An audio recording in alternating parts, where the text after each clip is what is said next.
Señorías, siento una rabia y una indignación profunda cuando me cuenta un autónomo hace unos días que este verano ni siquiera puede tomarse unos días de vacaciones. O el empresario de una pyme que dice que tiene que cerrar por no poder soportar la carga de un Estado que entre unos y otros están convirtiendo en un gigantesco e insostenible aparato de propaganda socialista. Porque lo más terrible de todo esto es que ustedes, desde todos los partidos políticos con responsabilidades de gobierno, destinan el dinero de esos impuestos a destruir riqueza, a financiar procesos golpistas que siguen en marcha, a restringir libertades para que solo unos puedan hablar y aniquilar la igualdad de los españoles ante la ley. Cuando no lo hacen ustedes directamente, se lo encargan a esas asociaciones donde están sus amigos y camaradas, auténticos parásitos que van estrangulando la libertad y empobreciendo a la sociedad que les mantiene. Esos comisariados políticos que se apropian de sectores de la población como si fueran sus legítimos representantes y se atreven a dictaminar quién puede acudir o no a una manifestación. Por cierto, llegados a este punto, aprovecho para pedirle que cese al señor Marlaska. Escuchando su vergonzosa justificación del ataque de unos energúmenos a unos diputados de esta Cámara, entiendo mejor por qué en los numerosos procesos electorales de este curso los simpatizantes y los militantes de Vox han sufrido todo tipo de insultos, de coacciones, de ataques y amenazas, como no ha tenido que padecerlos ninguna otra fuerza política de esta Cámara. Imagino que el ministro del Interior las encontraba perfectamente justificadas por el simple hecho de que no le gusta cómo pensamos ni lo que decimos. Y lo lamento. Pues bien, celebro informarle, en cambio, señor ministro, que va a seguir escuchando a esos casi 3 millones de españoles que han confiado en nuestra formación política. Porque nos han votado precisamente para que defendamos su derecho a disentir del consenso progre de todos los partidos y de la inmensa mayoría de los medios de comunicación. A mí me habría gustado aprovechar esta sesión parlamentaria para dar las gracias a todos los portavoces políticos que se han solidarizado con los simpatizantes de Vox, agredidos, amenazados e insultados a lo largo de todo el territorio nacional desde el pasado mes de diciembre, incluso desde antes. Pero ya lo he hecho en persona, porque han sido muy pocas las muestras de solidaridad recibidas y porque casi nadie, ningún grupo político, ha apoyado nuestra denuncia contra esas violencias que parece que empiezan a ser vistas con normalidad desde que el comunismo con el que usted quiere pactar popularizó los scratches en España. Puedo llegar a entender esa falta de solidaridad, señorías, porque el miedo es una mordaza muy poderosa.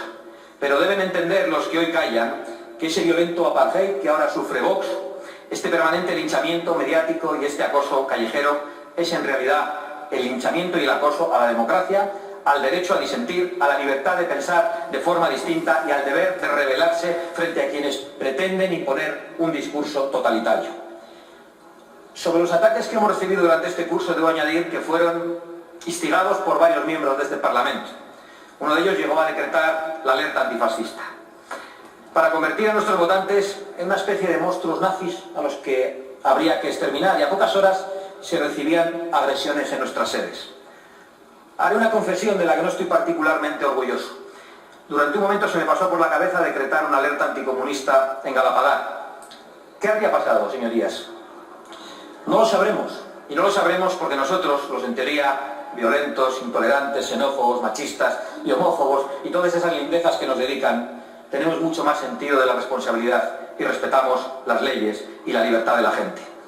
A pesar de que ustedes nos demonicen y nos señalen como enemigos de mujeres, de homosexuales y de inmigrantes.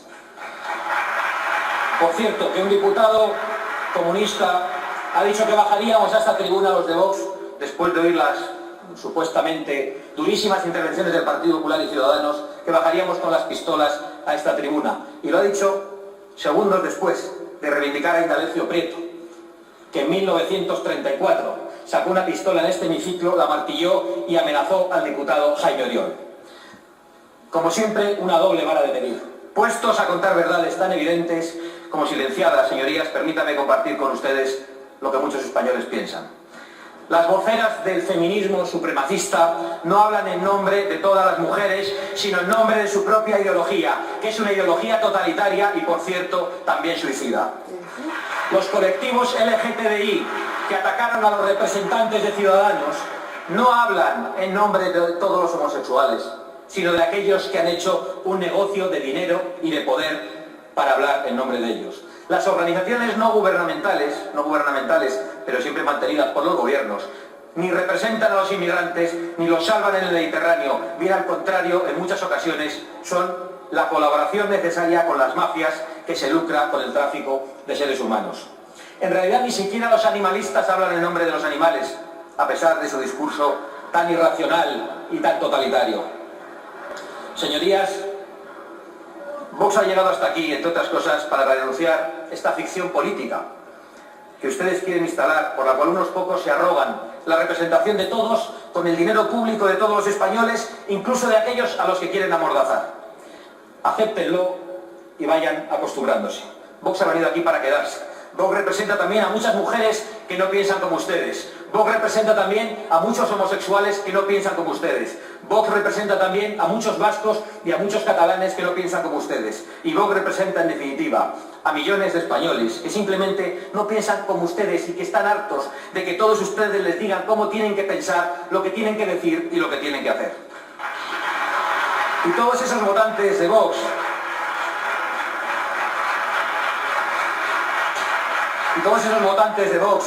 y muchos más que todavía no nos conocen porque se han formado una idea equivocada de nosotros a través de la manipulación política y mediática, reclaman un proyecto que no tiene nada que ver con el suyo, señor Sánchez, ni con el de sus presuntos socios.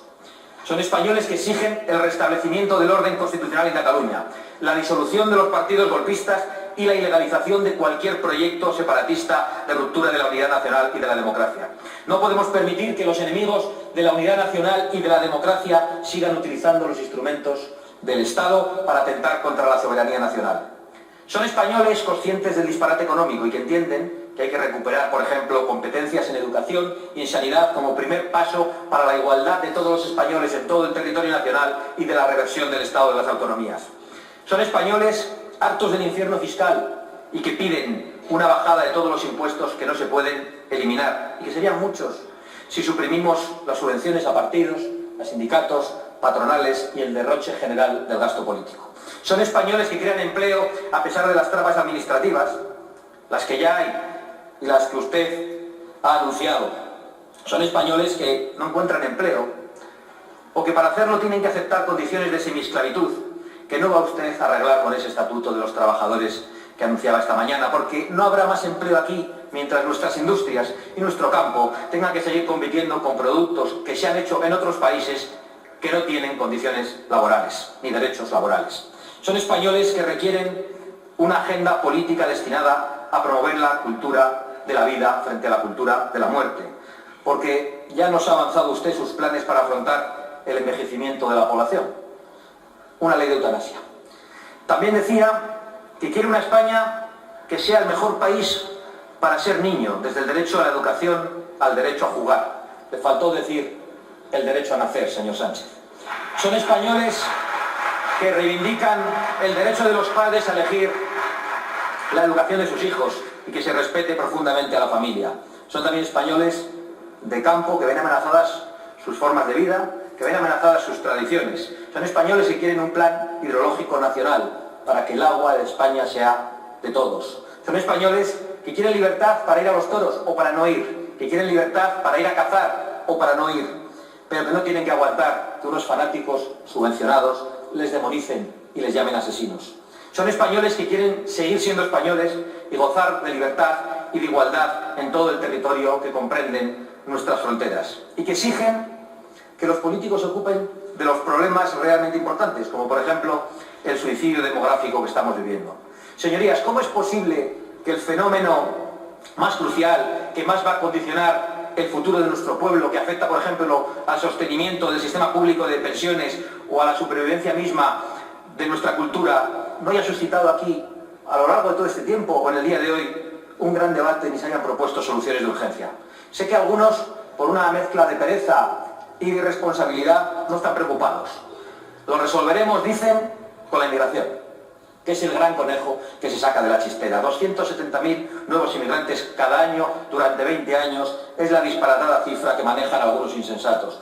Y no es solo el señor Sánchez, es que casi todos ustedes, señorías, comparten una indiferencia por el envejecimiento del pueblo español, unido a un particular entusiasmo por el llamado multiculturalismo, que no es otra cosa que liquidar la identidad de España introduciendo culturas remotas, con diferentes lealtades, con diferentes visiones del mundo y con diferentes y a veces abominables ideas sobre la mujer, o que ni siquiera contemplan una diferencia entre las leyes civiles y las ideas religiosas.